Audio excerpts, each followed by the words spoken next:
Okay, cool. I got the recording done. Let's go.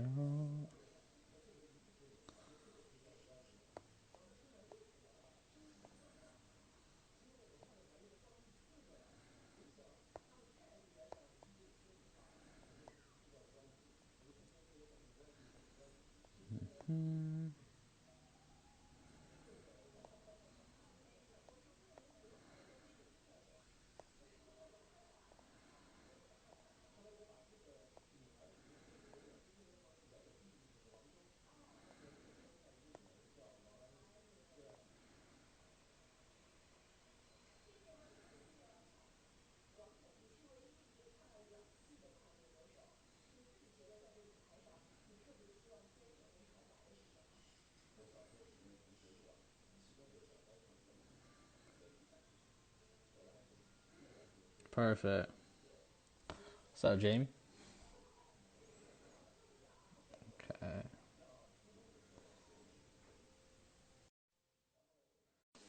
Cool, guys. So we're about to go on live with Freddie Fuego. My guy Trees, also known as Ben. What's up, man? Boo. Yeah, you not at the studio yet?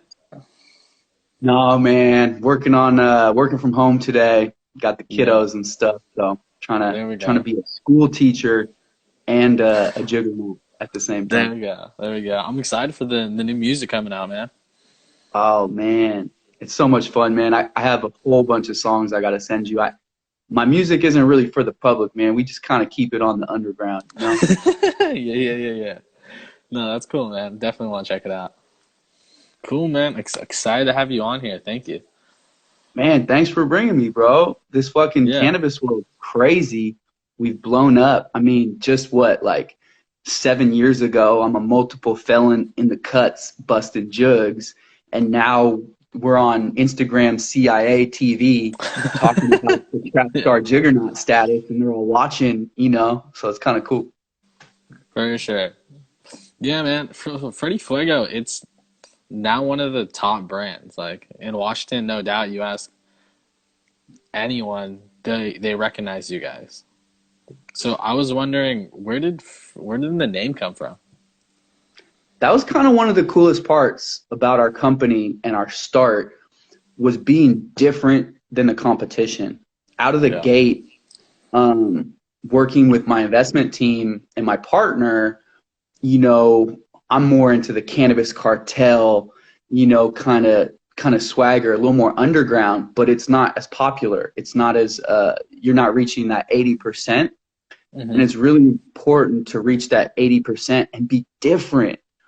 And so we were in a late night like spitball session and going out 100 different names that were all really like green and trees and like all these things that were just really plain and didn't Yeah. stand out. And all of a sudden, the name Freddie Fuego came into the mix. And I was like, everybody kind of got polarized and captivated by it because it was different. And then with the alliteration, it really catches. But we heard it and we were like, let's be different and really stand out. And I think that the public took to it. Okay. Yeah, I saw that. You know, you guys are definitely different. You guys have more style with like the actual culture. Like I've heard a lot of people have fun at your guys' pheno hunt, and I didn't go, like I didn't know about it until like after, but it looked like one of the craziest like cannabis parties out here. Yeah, I think you know genetics is a huge part of this. Here, let's address Mo real quick. What up, Mo, man? I'm sorry you got some bad batches. What was up with the batches? What could we have done better? Um, I always want to hear positive criticism. Um, what was wrong with the batches? What could we have done to improve it for you? Yeah. Now that we said that, hit your question one more time. Well, also you guys did change the tops on your jars, right? Yes, we're still Yes. having some issues with dry and cure, and so it's when you're putting out 200 pounds a month of the highest quality genetics. dry cure processing and distribution is a huge logistic to accomplish. And so, you know, if somebody gets 5 pounds of 200 pounds, you know, every month there's going to be 5 or 10 pounds of 200 that aren't 100% Freddie Fuego, right? Maybe it's 80 or 90% there. And that's just better than the comp. But you know what? It's not always going to be perfect. And so we're still working through those logistical issues. And a lot of Yeah. companies are, because cannabis is so temperamental. And when you have delivery vans going through hot environments, and then you have retail shops not having proper HVAC or proper money to store product, and then if on our side we have any issues too, all of a sudden you're getting, you know, triple fucked on a 5 pound lot. But Yeah. did Mo ever respond to us? I don't think so. No. So he's doing the Bernie Sanders tactic where it's just like, fuck those guys. Tell me how I can be better, man. Like, I want to. Uh, That's why Freddie's is special, is because, like, I'm going to listen to y'all and make the adjustments. I think there's a lot of companies out there that don't, they're just in it for the money. Like, we want to win the yeah. award. We want to win the people over. We want to grow what you guys want us to grow, not what yields the most.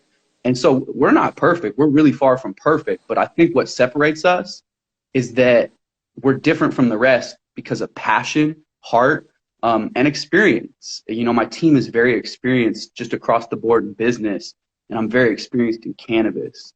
So I think that's a huge part of our success is the passion for the plant. Perfect, man. So I see Dozer came in. So yeah, I was asking Yeah, about your guys' how you guys get connected with so many people like in the culture of Seattle. Like I see you guys mix with DJs, filmers, artists, and it seemed like you guys' Pheno Hunt, like you guys had a lot of brands in there. So I just want to know, how did you guys connect with everyone on this creative level? Because you don't see too many yeah. brands actually reaching out and doing that. It's important for me to be a part of the culture. And so I've been selling cannabis for over 20 years. When I was 12 years old, I picked up the bag and started jugging. And so, like, I've been selling to celebrities coming in and out of town, to the whole music industry, my whole life. And so being tied into the culture out of the gate is a huge part. And I respect the culture with the utmost. For me, you know, I'd rather die than disrespect the culture. So it's like, I think that passion really helped get us to where we need to be. But it's hard. It's a balance because you can't die as a company and serve the people. So it's important that you make the correct calculations to be successful, but also stay true to your roots. And so that's been a really hard balance for Freddys. And the genetics is a huge part of sticking to our roots, because it's really expensive to pheno hunt the newest genetics consistently and Yeah. always kind of stay on the trends. Um, Yeah. No, I see you with all your seeds. How many seeds do you think you have right now just in your like storage? bro, um, over 10,000, you know, Oh, like, word. yeah, I have like a $50,000 seed collection right now. I got a Jeez. problem. Jeez. But Yeah. last night I bought the Now and Later runts. I Mm, can't wait to pop those 3 packs. I got the Strawberry Cough just released from Relentless Genetics. I think it got released like a week or two ago. okay. Caught that. I've never grown a strawberry cough before, and I kind of Okay. felt like Freddie's has been missing a few pallets, and so I feel like that strawberry cough is something that we've never really gotten into. Yeah, yeah, yeah. Nice, man. So, have you heard of Meat Breath? Yes, I have. Yeah, that one. I think I saw that sell for like a couple grand. Like, It's like I an guess ice that's cream cone. super hard to get. Yeah. It comes down to exclusivity, rarity, access, and sometimes some of those cuts are all worth the hype. I love the meat Hmm. bread. I love the ice cream cake. Every once in a while, you'll find one that isn't worth the hype. But Yeah. man, like, most of that hype shit's real. Now it's what you do with it. A lot of people, 9 out of 10 people that grow, you might grow a hype strain and just do it hella whack. So it's not that the hype strains are whack when you get a whack one. It's that they probably weren't grown really well. It's really difficult to grow indoors, and a lot of people don't have the money or the team to do it correctly. Um, Gotcha. so I think that I'm super on all the hype shit. because you got people creating the hype around it who love the industry. So there's a reason why they This got high, the yeah, ability to hype it up. You know, it's because their palette is usually kind of more diverse, dynamic. for sure. We got a few questions and a response back. Cool. Yeah. When are they going to see the Cherry Garcia again? Ooh, the Cherry Garcia is that's a cool question. So we had an in-house breeder who worked for us, Austin. Um, Kind of a crazy story, but he took a cut out of the warehouse illegally, stole it from us, this ice cream cake cut, and he crossed it with his sapphire cherries. We ended up getting some seeds of that were left in the warehouse from when he bred and left them there, and we ran those, and they ended up turning out to be super fire. He kind of calls it his cut, you know. I call it my cut, and we can see each other about that. But the Garcia's cherry is really cool because it kind of came from the team and from the underground through the process of how shit happens, and it's a really cool cut that's ice cream dominant, ice cream cake dominant, but with heavy sapphire cherries. And so why not? Freddys Fuego has that Spanish vibe, and so it's kind of like a double entendre, like Garcia's cherry. Like Garcia's like the capo, and that's his like number one thing, Garcia's cherry. But then it's also like the Ben and Jerry's, like weed smoking Vermont guys, like Cherry Garcia. It's also the flavor and the palate of the strain. That's definitely a favorite strain of mine for Yeah. sure. I love how you create all these names. There's always a story to them. I love it. Okay. And then yeah, Mo got back to you. Are you able to see it or do you want me to read it? Hold on, where is he? I'm not that good with the technology, you guys. Hold on. Yeah. What did he say? Okay. He said Hell's Bells #2 is still one of the best strains he's ever had, but he remembered having a bad experience with the Hellcat and the Private Booty. So, but isn't Bro, Private Booty like completely understand him. Mo's right. Mo's a smart dude. Mad respect, Mo. The Hellcat, we grew poorly like 4 times in a row. The last grow and this next grow, we're growing it perfect. I don't know if we ended up having a little bit of root disease into that genetic, and or if we just completely got out of pH balance on like 2 or 3 of those grows. It was still really good, but it was like a 6 or a 7, and Freddys needs to be an 8 or better at the price we are. So my apologies, Mo, man. I want to make that shit right. I think you got a bad batch of that Hellcat. The Pirate Booty's been banging hard, though. I don't know what happened there, but I can definitely, for sure, take responsibility for that Hellcat. I think we had like 3 to 4 grows in a row where something was a little bit off. We still got to sell that and make our bills, and it was still really good weed, but I feel him. I think we dropped the ball on that one. perfect? And then you got Trisha asking, where did the name Pablo Mints come from? Oh man. So when Seed Junkie came out with the ice cream cake lineup, and then he came out with the Kush Mints lineup, Seed Junkie being from California and with his background, and then us being Freddys Fuego, I got multiple felonies from distribution.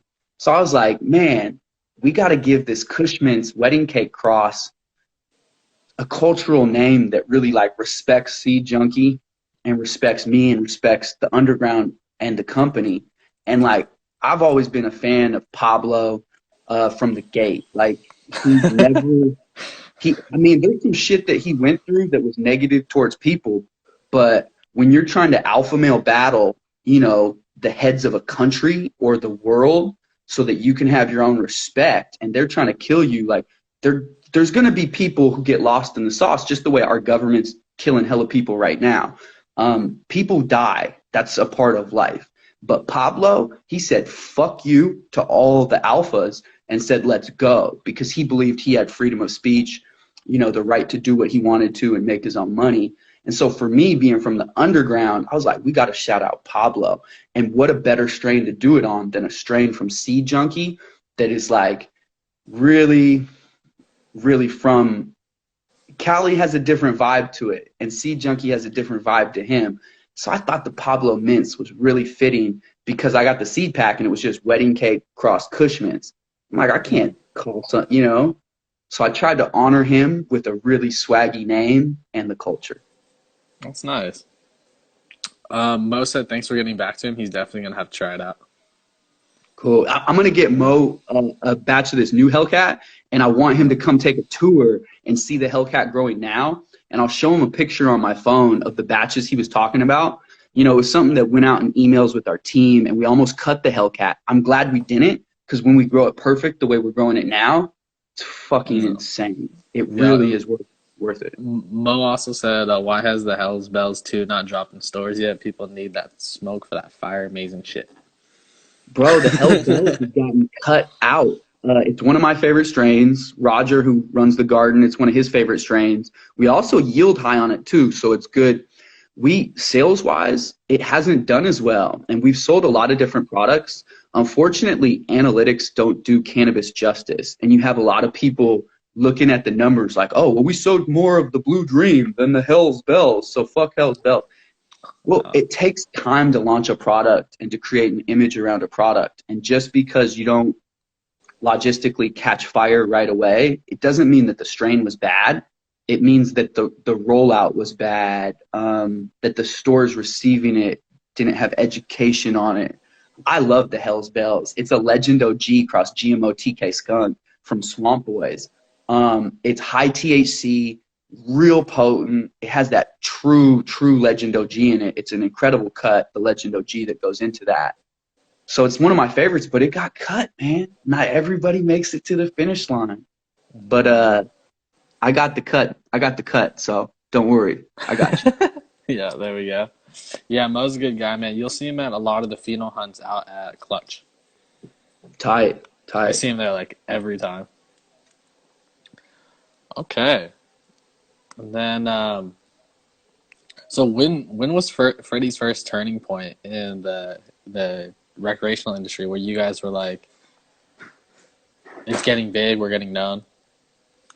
Shit, out of the gate, it was fucking crazy because we came in late, and like I'm all about an early start. You know, I started jigging when I was 12 years old. So it's like if you get an early start, you can just get an advantage on your competition. Well, we kind of came into this late with a little less money than some other people.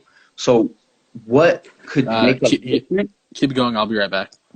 Cool. What could make us different but stand out? And so I think we hit the market with fire because the marketing team that's behind Freddys Fuego came out with something polarizing with the alliteration, with the Freddys Fuego, something that was different. And then the jar and the logo that we used really grabbed attention. And our passion for growing the best cannabis and being competitive about it, we put those two things together.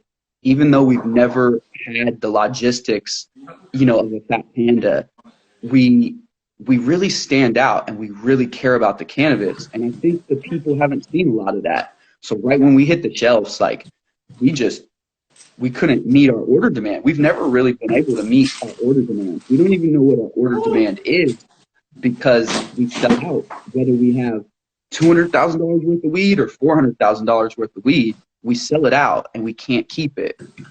And I think about 65% of what we've done is really good, but 35% has been, like Mo was saying with that Hellcat. And so right now we're at like a 90-10 for the first time in our history with the quality that's coming out.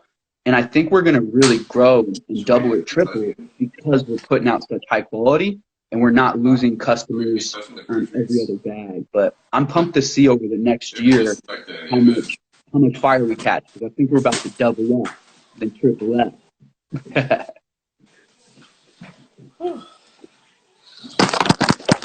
My bad. I'm back. Oh, so you take a dabby? No, I want to go help some family. We got Freedom in here in Garage Grow. If you guys go to What's up, Freedom, guys? there's 30% right now on Freddy's all weekend and on Monday. Always. You got to be honest, man. Anybody who's got, like, that's the thing about Freddys, and I think that's one of the reasons why we're in the position we are. You know, I was talking with Freedom about THC the other day, and whenever I talk about THC, I'm not trying to blackball companies that aren't putting out high numbers. I'm not trying to speak down on others. Like I've put out a lot of low THC stuff, but any strain I've ever grown, when I grow it correctly, you're going to have over 20% THC unless you get into some of the CBDs or specific strains that you're breeding for less THC. And it's been a tough conversation to have over the last couple of years about THC, because I'm not into buying a product based on THC, but the THC shows you the health of the plant. And so like everything should be over 20 or it got over sprayed or it got out of pH balance, and or it had different ratio lockouts. And so when you see something that has 30% and something that has 22%, I don't choose the 30 over the 22. But what I do look at is the company reputable that's doing the 22?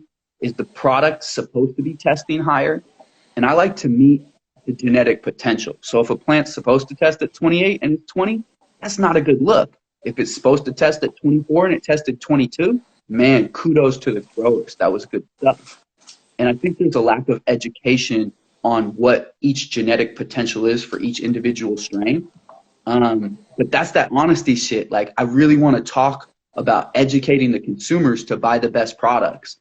And then you have companies, my last statement, is you have companies that send in their Sin Mint cookies that test 29% every time. You put that in the jar under Kemi Jones, and now your Kemi Jones gets a 29% test result. Yeah. There's hella fraudulent companies, man. This is capitalism. Like, people die over money every second. Like, so of course these rich corporate fucks, all the fucking chads out there, they're gonna lie and bait and switch. And so I went and tested a bunch of products on the shelves privately with my own money and sent them in. And I tested joints. You don't get what's always on the jar. Go test our products, and you're gonna see the test result is the same as what the label says. A lot of people are lying. So my final statement and thesis to THC is it should be over 20, but it's not the be-all and end-all. It reflects the health of the plant. And you want to make sure that it's reaching the most potential within that genetic. Okay, that's awesome. Really good to hear. Shoot, who are your three genetics that like companies that you stick with? Seed Junkie's Man, obviously like Seed one Junkie, bro. Bro, I just went and bought. He's going out of business. A lot of people are not going out of business. He's going into the corporate world.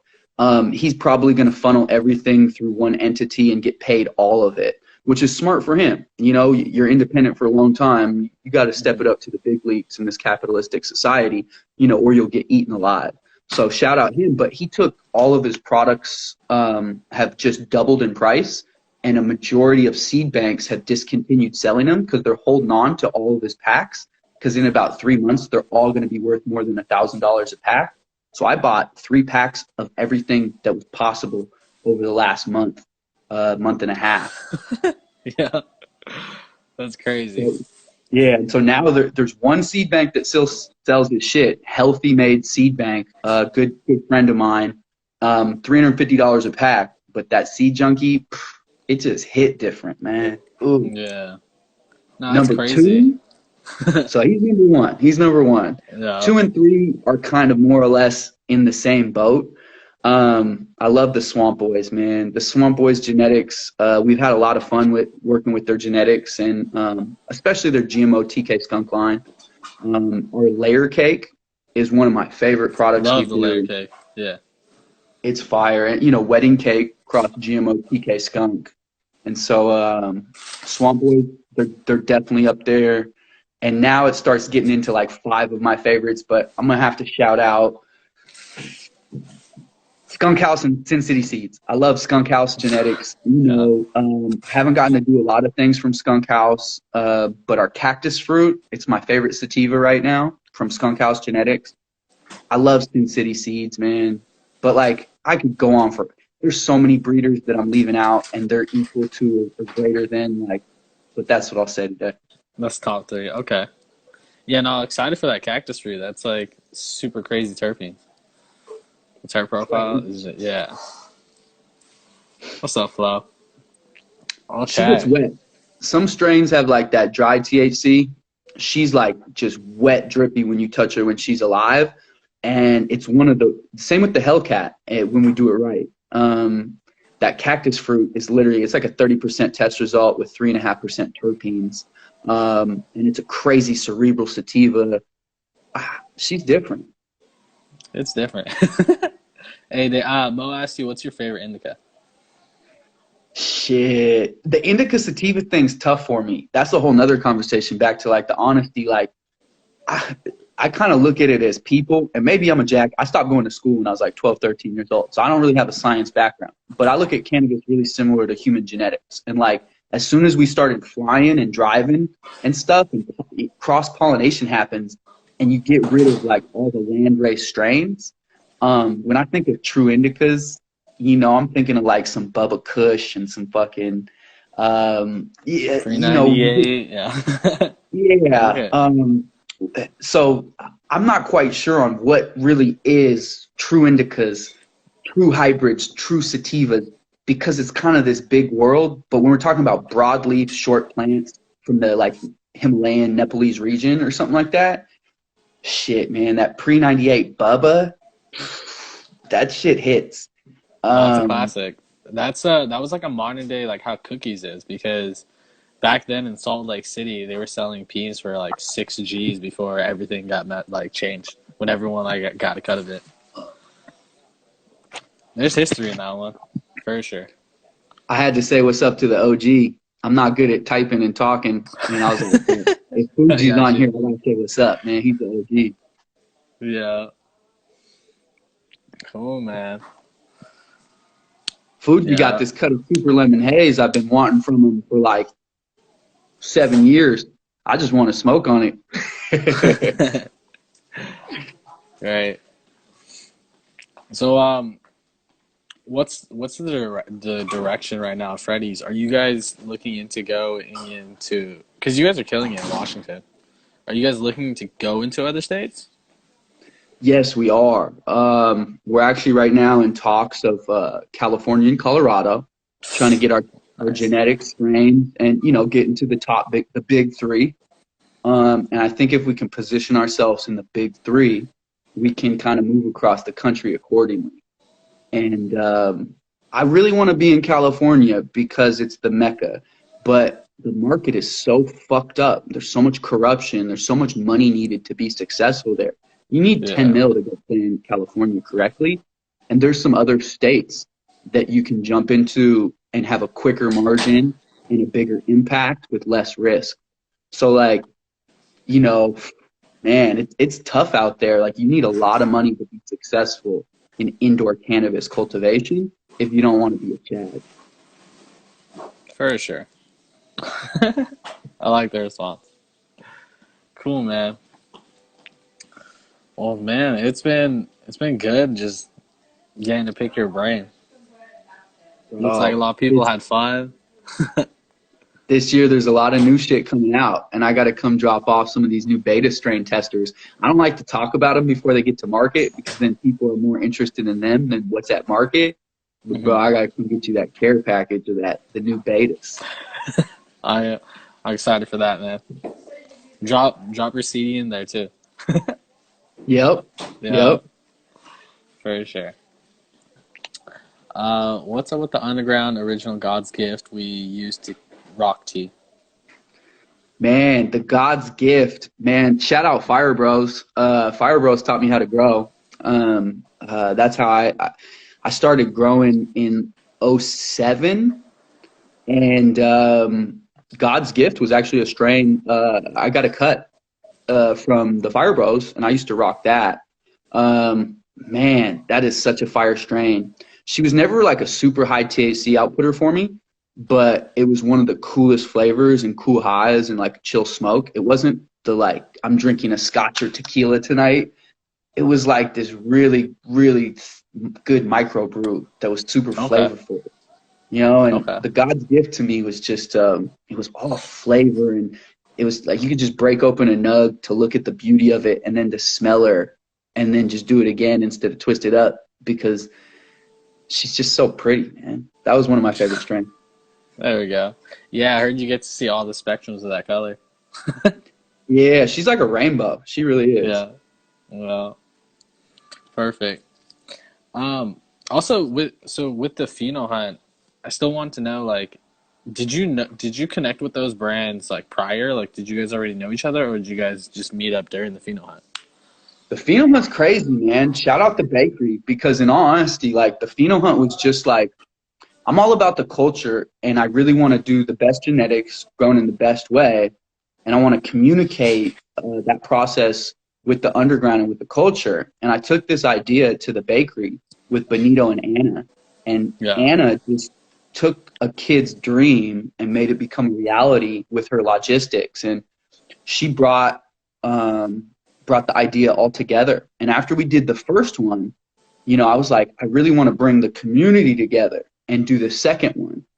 And that's what we did. We brought together a bunch of partner farms, multiple retailers, and we've done 2 annual pheno hunts. This summer in August, I want to bring together even more people. It's not about an exclusive event.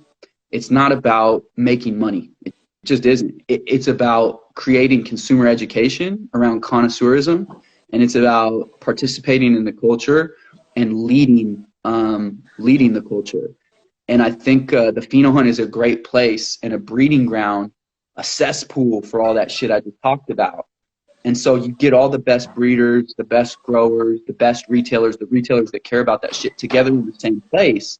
And now we're teaching connoisseurdom to the market because there's a lack of cannabis education with vaping. Yeah, man. We should make a show sometime, just getting them all educated, come from your book. Well, I want to be honest about all this shit because there's all these fucking Chads lying. And like, yo, I've done a bunch of bad products. Let's talk about it, why and when and how. And some people might think a good product was bad. I'm gonna be like, nah, like we aced that. Y'all fucked up. But like Mo hit it right on the hammer. That Hellcat, we fucked up 4 batches in a row. So like, I think if we can take that honesty to the entire industry, from like when the fat pandas are like, glutation is extra THC, Ben. Man, me and Rob, the owner of Fat Panda, got into it on IG. It's like, why are you telling people that glutation's extra THC, bro? Like, you guys don't need the extra money. Maybe they do. Maybe they're not doing good. I don't know. But like, why do you got to lie to kick it, bro? Like, Yeah. come on, man. I Love don't that. want to. I'm not a snitch, but I protect my people and I whistle blow. And there's a huge difference for me. A snitch is like somebody who's oppressed on somebody else who's oppressed. A whistleblower is like somebody who's trying to protect the entire The people, community, yeah. the people. And I think it's important that we define the difference and that we speak honestly about what's happening so that consumer education can happen at a quicker rate and we have a stronger underground than a weaker, uneducated underground. Definitely. Yeah, that's why I like doing these lives and like just like picking the brain and educating. So Mo want to know, would we ever see a Tranquil and Freddy sesh? Bro, that needs to happen ASAP. So Yeah. my biggest, if you looked at my text message yesterday, you'd laugh.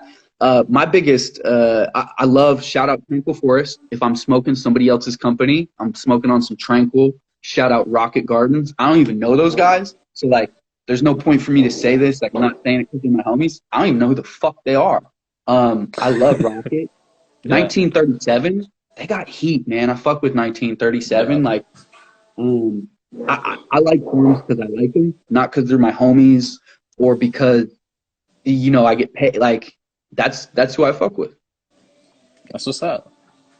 So Tranquil, we're getting down ASAP, man. We've already talked about a couple things. Life's so busy and things are moving so fast.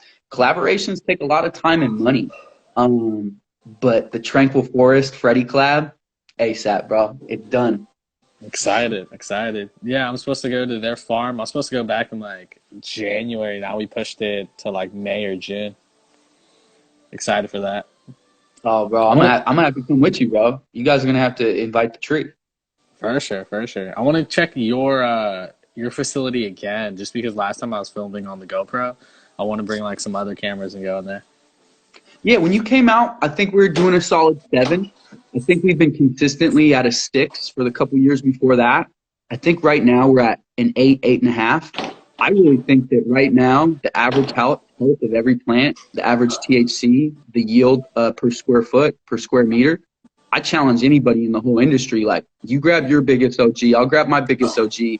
I got 5 stacks that says that they debate it and go, Freddys facility is looking #1 in the state.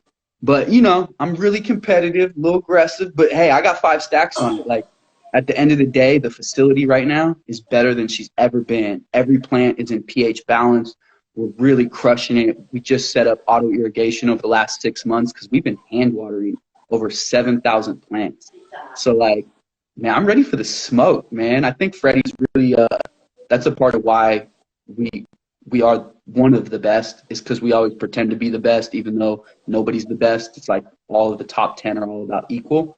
But we take it serious. You know, we want to be the best. And tell us how and what Yeah, we can yeah, do to be better, yeah. and we're going to do it. There we go. Love it. Okay. Well, you know what? I think that is time for today. Fuck Ben, yeah. Trees, my fucking dude. I appreciate you. Freddie Fuego. And make sure you guys Ready go to for the Freedom. say so. There we go. 30% off Freedom. Okay, take care, guys. We have another one tomorrow, too, at noon. And then we're setting up some for Monday. We also have John from High Times. He does VP for content. He's going to be on next week. So if you guys want anyone else coming in, message me, let me know. Peace.